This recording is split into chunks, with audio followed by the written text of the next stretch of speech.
जय हिंद दोस्तों, मैं अंशु गहरी आप सबके बीच आपके अपने YouTube चैनल फ्यूचर बिल 247 में आपका हार्दिक स्वागत एवं अभिनंदन करता हूं।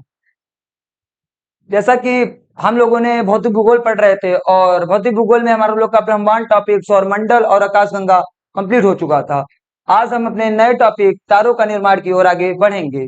आशा करता हूं अभी तक जो हमने ब्रह्मांड सौरमंडल आकाशगंगा पढ़ाया वो आपको बहुत अच्छे तरीके से समझ में आया होगा।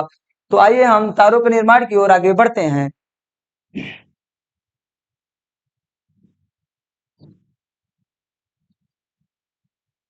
दोस्तों, जब हमने आपको ब्रह्मांड सौरमंडल आकाशगंगा पढ़ाया था तो सबसे पहले आपको बताया था कि ब्रह्मांड में सबसे ज्यादा अगर किसी चीज की संख्या है तो वो है तारों की संख्या। क्योंकि जब ब्रह्मांड का विस्तार हुआ तो सबसे पहले उसमें तारों का ही निर्माण हुआ। क्योंकि हमने आपको बताया था कि एक बार हम रिवाइज कर देते हैं ब्रह्मांड का निर्माण। ब्रह्मांड एक सिंगुलरिटी के रूप में था। इसे क्या कहा जाता था? एकक। क्या कहा जाता था? एकक। एक सिंगुलरिटी के फॉर्म में था। तो इसपे जैसे हमारा पृथ्वी है वैसे कई खगोलीय पिंड का इस पे द्रव्यमान डिपेंड था। तो जब इस पे द्रव्यमान डिपेंड था तो हमने कहा इसका दाब बढ़ा ताप बढ़ा तो इसमें महाविस्फोट हुआ, फिर इसमें आवेशित कणों का निर्माण हुआ। वो जो कण का निर्माण हुआ वो आपस में संकेंद्रित होकर विरल गैस बनाए और विरल गैस के द्वारा ही नेक्स्ट फॉर्म निहारिका होता है। निहारिका के बाद तारों का निर्माण होता है। हम तारों के निर्माण के क्रम में आइए देखते हैं।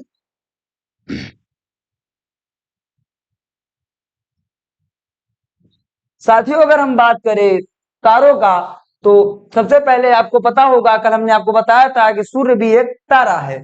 तो अगर हम बताएं तो आपको हम बता ही चुके हैं कि कण का निर्माण हुआ तो कण से हमारा विरल गैस बना। क्या बना साथियों?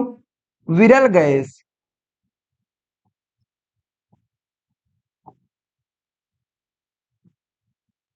ये हमारा विरल गैस हो गया। जब विरल गैस एकत्रित हुआ तो इसे क्या कहा गया? निहारिका। निहारिका। ये तारों का पहला स्टेज होता है साथियों। नेक्स्ट स्टेज में यही निहारिका जब निहारिका जब ये पहले तो विरल गैस होता है, विरल गैस के बाद ये निहारिका के फॉर्म में आता है। निहारिका के बाद ये एक तारे का रूप ले लेता है। ये एक तारे का रूप ले लेता है और जब ये तारों निर्माण होता है तो इसमें क्या होता है? इसमें संलयन होना तो यहीं से स्टार्ट हो जाता है। निहारिका से ही संलयन होना स्टार्ट हो जाता है। लेकिन जब ये तारा बनता है, तारा, तो साथियों जब ये तारा बनता है तो इसमें सबसे पहले संलयन स्टार्ट होता है। इसमें संलयन किसका होता है? हाइड्रोजन से हीलियम में संलयन होता है। हाइड्रोजन से हीलियम में संलयन होता है। जैसा कि आप सबको बताया गया है या आप सबने किताब में पढ़ा होगा कि जो ये हमारा सूर्य है उसे हाइड्रोजन का गोला कहा जाता है। तो जब इसका संलयन हाइड्रोजन से हीलियम में होता है तो उसके बाद जो इसका टेम्परेचर है वो 6000 से भी ज्यादा है। 6000 डिग्री सेल्सियस से भी ज्यादा है। तो लगभग 6000 डिग्री सेल्सियस टेम्परेचर तापमान जो है इसका, इसके कारण जो इसका ईंधन है वो किस अवस्था में है? वो प्लाज्मा। इसका ईंधन किस अवस्था में है साथियों? प्लाज्मा की अवस्था में है। प्लाज्मा क्या होता है साथियों? वो तो आपको पता ही होगा। पदार्थ की चौथी अवस्था प्लाज्मा कहा जाता है। आइए साथियों हम अब आगे देखते हैं। अब यहाँ पे एक तारे का निर्माण हो चुका है। अभी तारा अपने युवा अवस्था में है और जब तारा आगे बढ़ेगा तो इस तारे से, और एक साथियों आप ध्यान देंगे अभी तक जो हमने यहाँ आपको बताया कि 6000 डिग्री सेल्सियस है इसका जो तापमान है, तो ये किस अवस्था में हो गया? प्लाज्मा की अवस्था में हो गया। तो जो इसका ईंधन है वो किस अवस्था में होगा? प्लाज्मा में। तो साथियों हम आपको एक चीज बताना चाहते हैं कि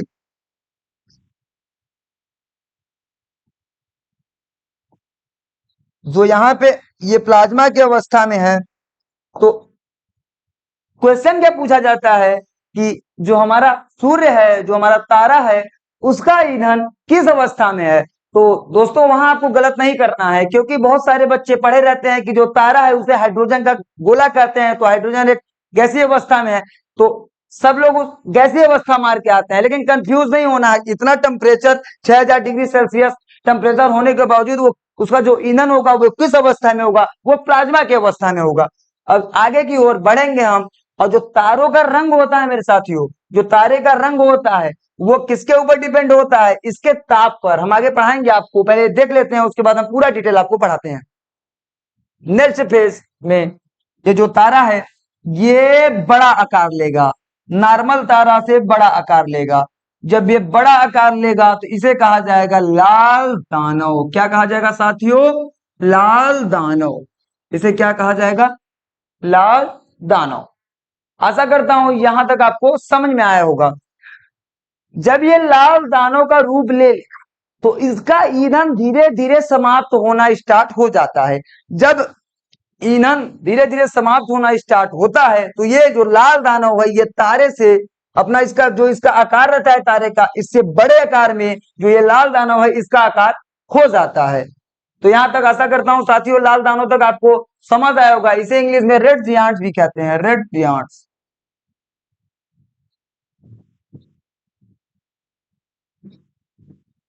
रेड जियांट्स कहते हैं।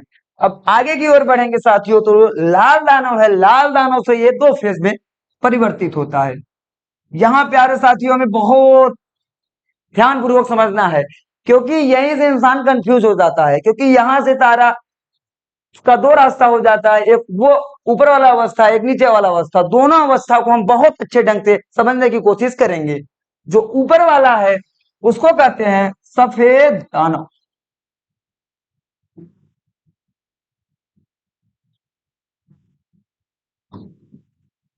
और नीचे वाले को कहेंगे अभिनव तारा।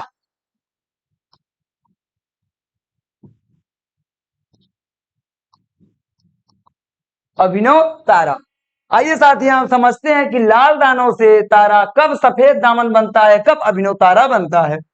जब लाल दानव में तारा रहता है और लाल दानव के बाद जो ये तारा है, देखिए चंद्रशेखर सीमा क्या होता है सबसे पहले हम चीज समझ लेते हैं।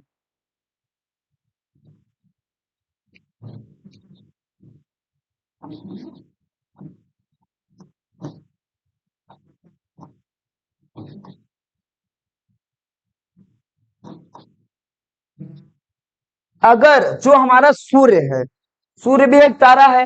अगर सूर्य एक तारा है, हमारे सूर्य से अगर कोई भी तारा 1.43 गुना अगर बड़ा है, अगर बड़ा है, ये जो 1.43 गुना है इसे चंद्रशेखर, अगर इसके बराबर पे है या इसके छोटा है तो उसे चंद्रशेखर सीमा कहते हैं। अगर इसको क्रॉस किया, अगर कोई भी तारा है सूर्य के मतलब लगभग 1.5 गुना कह सकते हैं, अगर सूर्य के 1.5 गुना कोई तारा अगर बड़ा है तो वो क्या बनेगा? अगर बड़ा है तो वो अभिनव तारा बनेगा। अगर बड़ा है तो अभिनव तारा बनेगा। वहीं अगर छोटा है तो सफेद दामन बनेगा। क्या बनेगा साथियों? अगर छोटा है तो सफेद दामन बनेगा। अब आगे की फेज हम लोग देखते हैं। जब सफेद दामन में कोई तारा, तो साथियों हम कह सकते हैं कि जो हमारा सूर्य है तो सूर्य भी इस अवस्था में है। सूर्य भी किस अवस्था में? युवा अवस्था में, एक तारे के रूप में। जब सूर्य लाल दानव बनेगा, लाल दानव के बाद वो अब कंफ्यूजन होगा कि अब सूर्य सफेद दामन बनेगा कि अभिनव तारा बनेगा। तो आइए हम देखते हैं। हमने क्या कहा कि जो ये चंद्रशेखर सीमा है, चंद्रशेखर सीमा कितना है? सूर्य के, ये जो इतना गुना है किसके रहेगा? सूर्य के। सूर्य के अगर 1.5 गुना तो मतलब इतना गुना या इससे बड़ा है तो वो क्या बनेगा? अभिनव तारा। अगर उससे छोटा है तो क्या बनेगा? सफेद दामन। तो हम कह सकते हैं सूर्य तो अपने 1.5 गुना से छोटा है, तो सूर्य हमारा क्या बनेगा साथियों? तो सूर्य हमारा क्या बनेगा? सफेद दामन। क्या बनेगा? सफेद दामन। जब कोई भी तारा सफेद दामन में आएगा, सफेद दामन की अवस्था में आएगा, तो सफेद दामन को कहा जाता है धीरे धीरे इसमें क्या होता है कि ईंधन बहुत ही समाप्त हो जाता है, तो इसे क्या कहा जाता है? जीवाश्म तारा। क्या कहा जाता है साथियों? जीवाश्म तारा। सफेद दामन को क्या कहा जाता है साथियों? जीवाश्म तारा। क्या कहा जाता है? जीवाश्म तारा भी कहा जाता है सफेद दामन को। सफेद दामन के बाद ये सफेद दामन, जब सफेद दामन में क्या होता है कि जो तारे होते हैं साथियों वो लप लुप करते रहेंगे। वो अपना जो चमक है वो लप लुप लप लुप लास्ट जो अवस्था है सफेद दामन में ही अपना वो लप लुप मतलब चलेंगे बुझेंगे, चलेंगे बुझेंगे, तो वो कौन सी अवस्था में? सफेद दामन में करेंगे साथियों। वही सफेद दामन के बाद इनकी अगली अवस्था होती है काला दामन। काला दामन, ब्लैक जियांट, जब साथियों इस फॉर्म में आ जाएगा, जब सूर्य इस फॉर्म में आ जाएगा, काला दामन के फॉर्म में आ जाएगा, कोई तारा काला दामन के फॉर्म में आ जाएगा, तो उसे कहा जाता है कि वो ऑटोमेटिक वो चमकना, उसके पास जो उसकी प्रकाश होगी, रोशनी होगी, वो एकदम जा चुकी होगी। हम कह सकते हैं कि उसकी ईंधन इतनी एकदम ही समाप्त हो चुका होगा और वो अब अपने अंतिम अवस्था में मृतक की अवस्था पहुंच जा चुका होगा। अब जो ये काला दामन है, काला दामन बने या सफेद दामन बने जब सूर्य, हम आपको साथियों ये भी बताएंगे, कोई भी तारा है, अगर तारा सफेद दामन में बना, जब सफेद दामन में पहुंचा तो आसपास के अपने 3-4 खगोलीय पिंड को वो निपटा देगा, अपनी ओर खींच लेगा। तो कह सकते हैं कि जब सूर्य सफेद दामन वाले फेज में पहुंचेगा तो आसपास के जो हमारे आंतरिक तारे हैं, सूर्य के जो करीब तारे हैं, उनको क्या करेगा? वो अपनी तरफ खींच लेगा जब वो सफेद दामन के फॉर्म में पहुंचेगा। आशा करता हूं यहां तक आपको साथियों समझ में आया होगा। तो जब ये सफेद दामन के बाद ये जब काला दामन में होगा तो इसके बाद क्या होगा? जब सफेद दामन में कोई कोई तारे कमजोर होते हैं, यहीं से ही उनका पूरा लाइट जो जलना बुझना होता है यहीं से समाप्त हो जाता है, तो यहां से ब्लैक होल अपनी ओर खींच लेता है। या तो फिर काला दामन वाले में तो 110% है कि ब्लैक होल अपनी ओर खींच लेगा। तो ब्लैक होल क्या है साथियों, अभी हम आगे देखेंगे। अभी यहां तक मैं आशा करता हूं कि आपको बहुत अच्छे, बहुत बेहतरीन तरीके से समझ में आया होगा। हमने सफेद दामन देख लिया, अब हम देख लेते हैं कि अभिनव तारा। ठीक है साथियों, अभिनव तारा के बाद क्या बनता? जब साथियों ये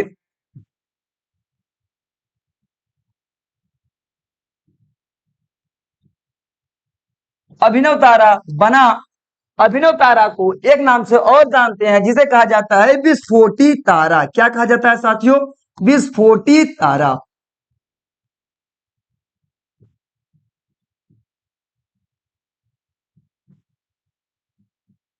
विस्फोटी तारा, ये तारा अभिनव तारा जब विस्फोट होता है साथियों, तो जो अभिनव तारा जब विस्फोट होता है तो ये भी 3 भाग में बदलता है। जैसे हमने क्या बताया, सफेद दामन से वो काला दामन की ओर जाता है, वैसे ही अभिनव तारा से ये 3 फेज में जाता है।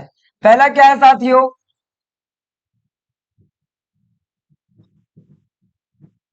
पल्सर कह सकते हैं। सेकंड फॉर्म क्या रहेगा? न्यूट्रॉन तारा कह सकते हैं। और थर्ड जो है वो साथियों आपका होगा क्वेसर। क्या कहा जाएगा? क्वेसर। क्या कहा जाएगा? क्वेसर। अब आइए हम तीनों को बहुत अच्छे ढंग से समझने की कोशिश करते हैं।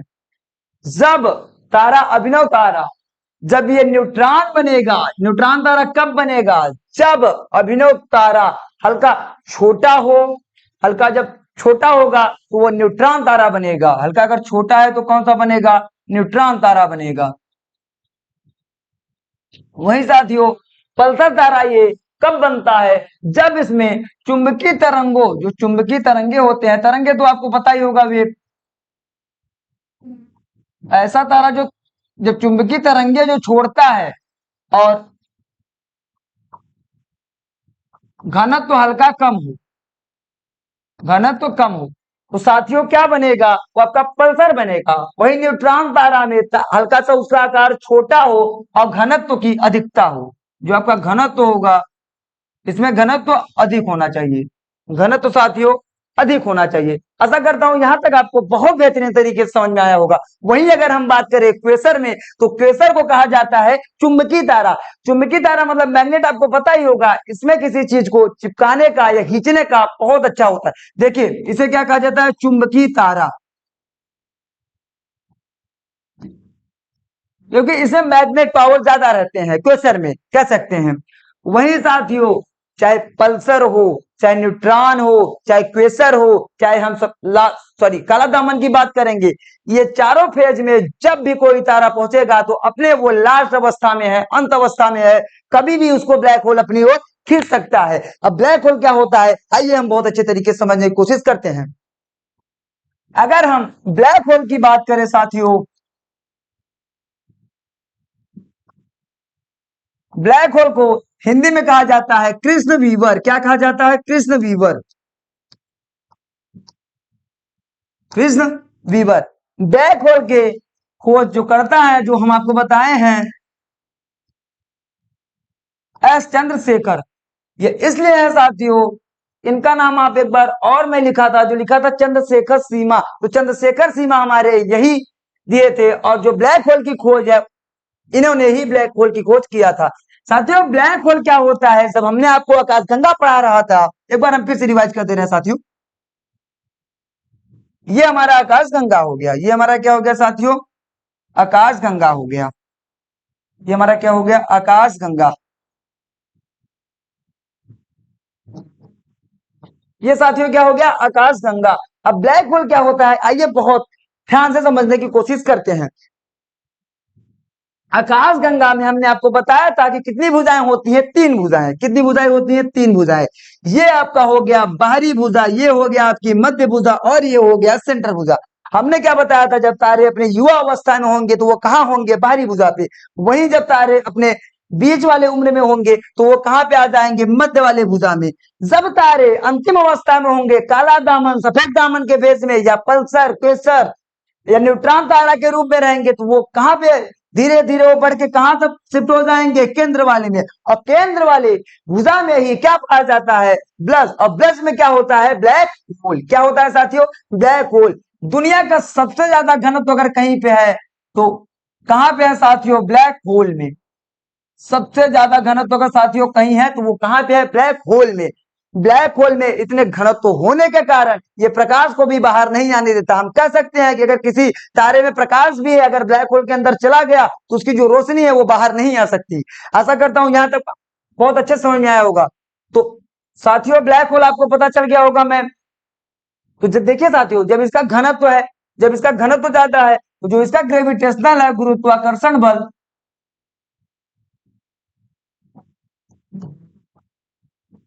जो इसका ग्रेविटेशनल फोर्स है ये भी अधिक है। ये खींचने में, ये जिसका देखिए आपको भी पता होगा, आप न्यूटन ने हमारा गुरुत्वाकर्षण बल का खोज किया। आपको पता है कि सेब ऊपर से गिरा तो वो नीचे क्यों गिरा? क्योंकि पृथ्वी का गुरुत्वाकर्षण बल उसे अपनी ओर खींचती है। अगर किसी के पास गुरुत्वाकर्षण बल ज्यादा है तो वो अपनी ओर बहुत तेजी से खींचेगा। ब्लैक होल के पास गुरुत्वाकर्षण बल बहुत ज्यादा है। जब तारे स्पेस में आ जाते हैं, यहाँ पे आ जाते हैं, तो ब्लस पाए जाते हैं केंद्र में, और ब्लस में क्या पाया जाता है? Black hole. ये गुरुत्वाकर्षण बल अधिक होने के कारण ये अपनी ओर बहुत तेज से तारों को खींचता है। और जब तारों को खींच देता है, अगर हल्का फुल्का रोशनी भी बची है तो उनको बाहर नहीं जाने देता। साथियों ऐसा करता हूं यहाँ पे आपको बहुत अच्छे से समझ में आया होगा। यहाँ पे ब्लैक होल आप समझ गए होंगे। अब ब्लैक होल का जो खोज है वो किसने किया? चंद्रशेखर ने। किसने किया साथियों? चंद्रशेखर ने। आशा करता हूं आपको तारे का निर्माण समझ आया होगा साथियों। अब हम नेक्स्ट आगे की ओर बढ़ते हैं साथियों।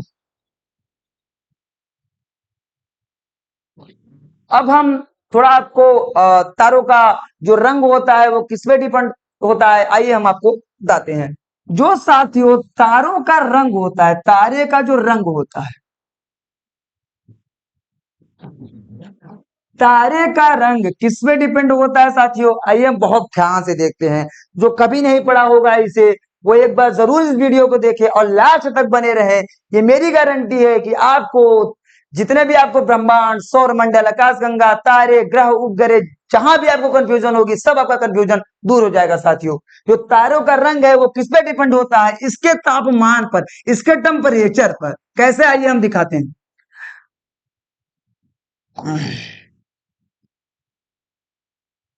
जो हमारा सूर्य है साथियों, हमने आपको कल ही बताया था कि सूर्य क्या है? एक तारा है।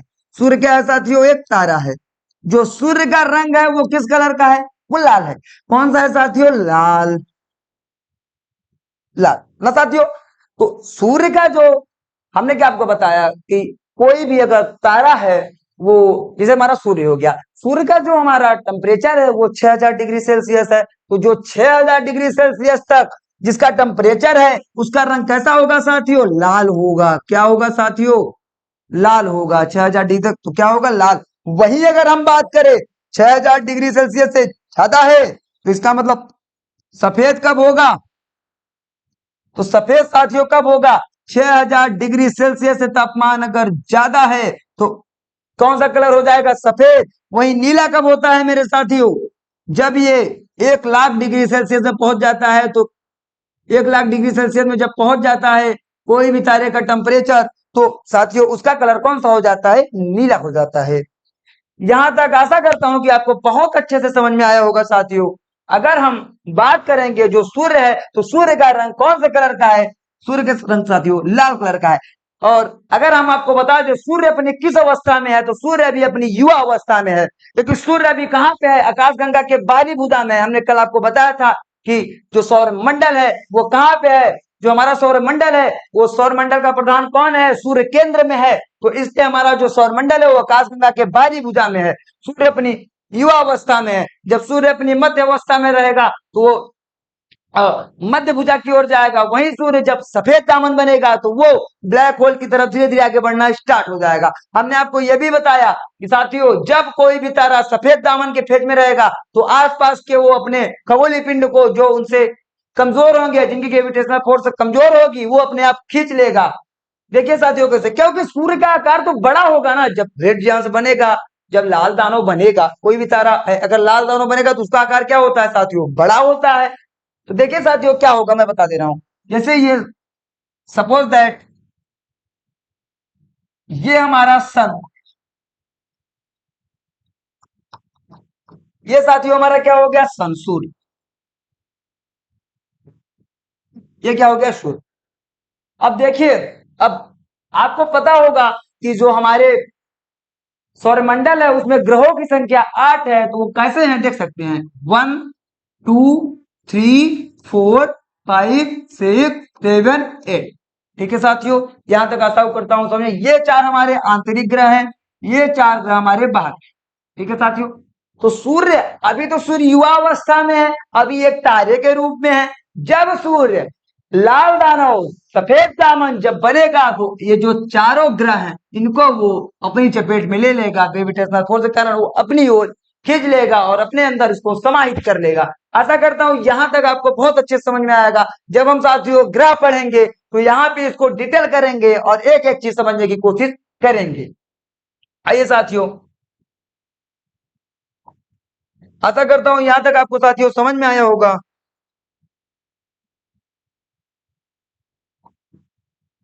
देखिए साथियों, जब भी आप ये पढ़ेंगे, ब्रह्मांड पढ़ें या आकाशगंगा पढ़ें या सौर मंडल पढ़ें या ग्रह पढ़ें, कुछ भी पढ़ें, तो आप ध्यान दीजिए हमेशा सर्वोपरि किसको रखेंगे?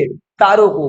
क्योंकि जो ब्रह्मांड है उसमें सबसे ज्यादा तारों की ही संख्या है। क्योंकि हमने आपको क्या बताया, करोड़ों तारों के समूह को क्या कहा जाता है? अरबों तारों के समूह को क्या कहा जाता है? आकाशगंगा। और आकाशगंगा में भी क्या है?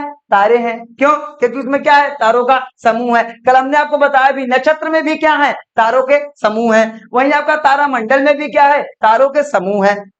तो अगर हम बात करेंगे, वहीं अगर आकाशगंगा, अब करोड़ों अरबों तारों का समूह क्या बनाता है? आकाशगंगा। वहीं अरबों या करोड़ों आकाशगंगा है तो वो ब्रह्मांड का रूप ले लेता है। तो ब्रह्मांड का निर्माण कैसे होता है तो हम कल हम देख चुके थे पिछली वीडियो में साथियों। आइए हम आगे की ओर बढ़ते हैं। अब हमारा नेक्स्ट टॉपिक रहेगा ग्रह।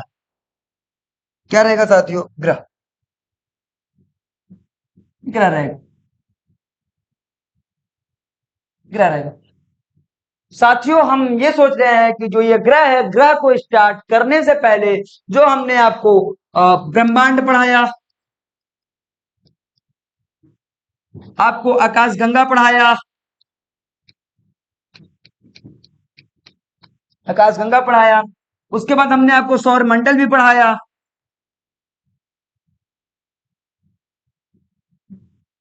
उसके बाद साथियों आज हमने तारे की उत्पत्ति या तारे का निर्माण पढ़ाया और अंत भी पढ़ाया।